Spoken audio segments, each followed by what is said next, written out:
जिस संसार में हम रह रहे हैं, यहाँ प्रत्येक व्यक्ति के एक ही विचार हैं और एक जैसे ही उसकी गाइडलाइन होती है। अपने बच्चे को शिक्षा के लिए भेजते हैं तो भी उद्देश्य यही बताते हैं कि तेरा रोजगार ठीक हो जाएगा। यानी जो भी ट्रेनिंग हमें मिलती है, रोजी रोटी और कपड़ा और कोठी इनके बनाने की ही मिलती है। तो उस समाज में रह कर के आप अपना उद्देश्य भूल चुके हो। सत्संग में आने से कुछ समय आपको भगवान देता है, निश्चिंत होकर सत्संग सुनते हो और बहन भाइयों से मिलते हो, उनसे भी आपको फिर धीरे धीरे ये ज्ञान सुनने को मिलता है, तो आपकी रुचि बन जाती है। तो परमात्मा क्या बताते हैं कि आप मनुष्य जीवन प्राप्त हो, आपको कितनी सुविधा प्राप्त है। जब भूख लगती है खाना खा लेते हो, प्यास लगती है पानी पी लेते हो, गर्मी सर्दी से बचने के लिए मकान बना लिए। ये वैसे मकानों की आवश्यकता हमने इतनी चाहिए थी कि आवश्यकता से अधिक ना बनाए इनको। ये हमारा भक्ति बाधक है। जो भक्ति करना चाहते हैं, मोक्ष कराना चाहते हैं, तो उनको इन सब नियमों को फॉलो करना पड़ेगा जो बताए जाते हैं, क्योंकि वो भक्ति में बाधक है। और जो भक्ति बाधक है आप उनको भी साथ लेकर चल रहे हो, तो आप ऐसा कर रहे हो जैसे किसी पशु के गल में लठ बांध दिया करती सा मोटा रस्से में गाल के। अब वो चल नहीं सकता उस स्पीड से जैसे उन्हें चलना चाहिए, चला गट्टियां पर लग गए। तो आप जी इन मर्यादाओं को पालन ना करके और भक्ति रूपी मार्ग पर चलने की चेष्टा करोगे, आप नहीं सफल हो सकते। तो इसलिए हमने ज्ञान के आधार से इन बुराइयों को, इन कुरीतियों को और सांसारिक परंपराओं को भी त्यागना पड़ेगा, तब हम इसमें सफल होंगे। फिर अपनी बड़ी स्पीड से चलेंगे।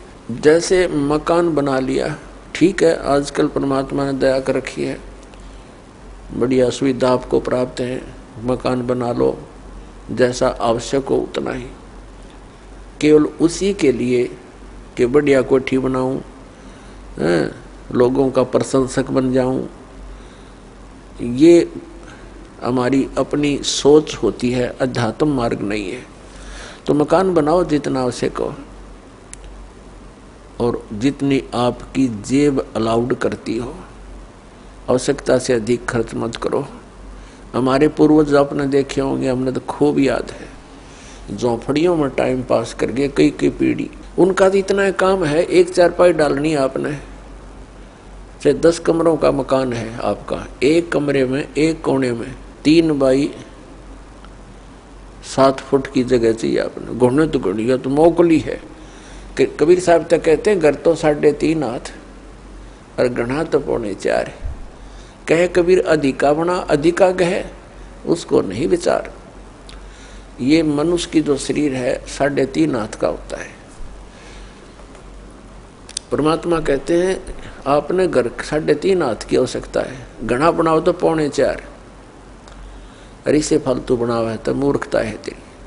फिर भी परमात्मा का कहने का तात्पर्य है कि आवश्यकता से अधिक कोई भी वस्तु आप संग्रह करते हो, आपकी भक्ति का बाधक बनेगा, क्योंकि समय वेस्ट व्यर्थ जाएगा।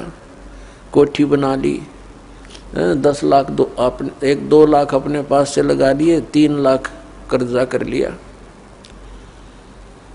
अब जब तो कर्जा ले लिया, ऋण ले लिया, पता नहीं चला, 1 महीने के बाद मांगने वाला आने लग जाएंगे। चैन गई, रात न नींद आवे नहीं, और भक्ति का भी नाश। वह को ठीक है काम आई आपके। तो इस प्रकार हमने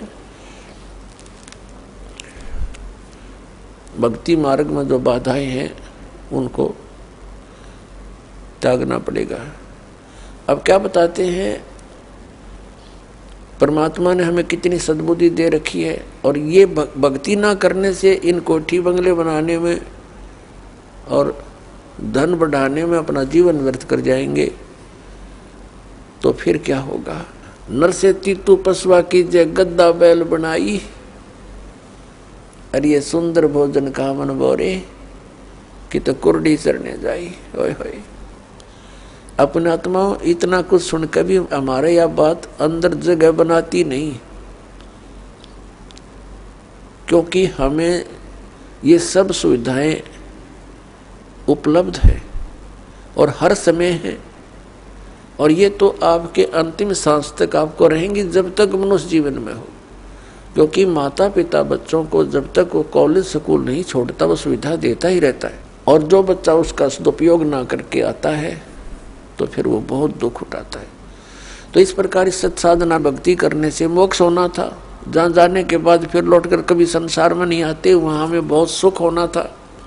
जैसे बच्चा विद्यालय में पढ़ता है, कॉलेज में पढ़ता है, महाविद्यालय में, उसको वहाँ कुछ नहीं मिलना, वहाँ से उसको विद्या प्राप्त हुई, उस विद्या के आधार से उसको अन्य फील्ड में वहाँ जाकर के वो सुविधाएं मिलनी है। ठीक इसी प्रकार हमें इस पृथ्वी पर जो हम चाह रहे हैं, हमें यहाँ नहीं लेनी चाहिए इसकी सुविधाएं। ये तो कॉलेज में मौज मार रहे हैं हम, ये सोच लो पृथ्वी की कोई भी वस्तु हम डिमांड कर रहे हैं या इसी में लगे रहे हैं, भक्ति की नहीं, तो हम कॉलेज में मौज मार रहे हैं, वो बहुत हानिकारक होगी। इसका लाभ हमें सतलोक में मिलेगा। सतलोक के बारे में आज तक जो जानकारी हमें प्राप्त हुई है, हमें मीन आप जी को इस दास के वचनों से पहले, तो वो कैसी जानकारी प्राप्त हुई है?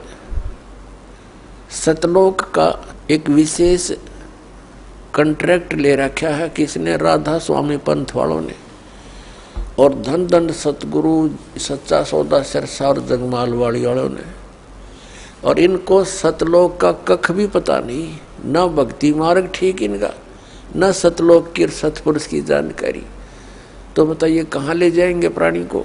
और फिर ये कबीर पंथी ये भी सतपुरुष और सतलोक के गुण गाते हैं और सतनाम की महिमा मुख्य वर्णन करते हैं। इस दास ने इन सभी पंथों के ग्रंथों को बहुत गहराई से जाना, समझा, पढ़ा, और फिर परमात्मा से प्राप्त उस यथार्थ ज्ञान से तुलना की।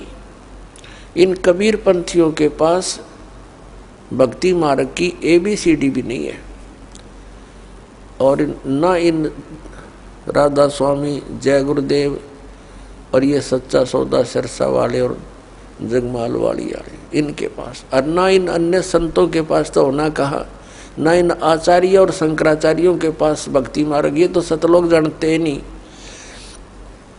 इनका तो सब्जेक्ट नहीं।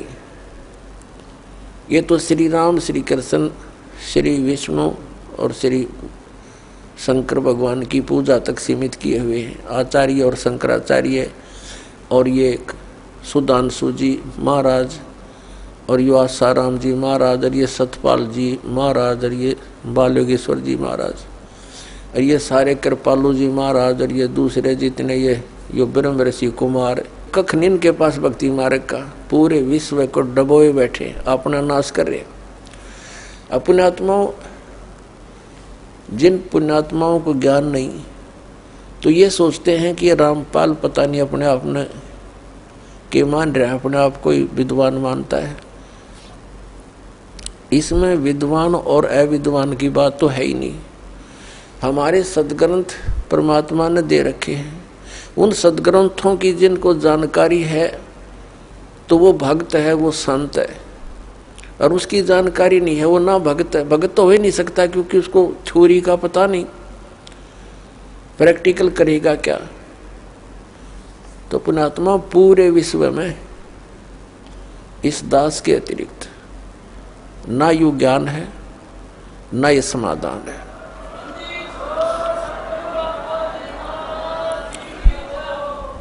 ये वचन प्रथम बार कोई सुनता है तो उसको खटकते हैं, लेकिन समय आने पर ये अच्छे भी लगेंगे, मीठे लगेंगे। एक बार परमेश्वर कबीर जी ने गोरखनाथ जी से वार्ता करते समय कहा था कि गोरखनाथ मैं सबन का गुरुआ, परमात्मा ने कहा था मैं सबका गुरु हूँ, उस्ताद इस अध्यात्म मार्ग में। तो गोरखनाथ जी कहने लगे तो मेरा वचन मोह लग गया कड़ुआ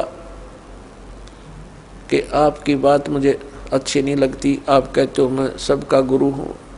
तो परमात्मा ने कहा कि कड़ुआ लगे सो मीठा होई, हमारी बात पतीजे जोई। पतीजे माने विश्वास करें।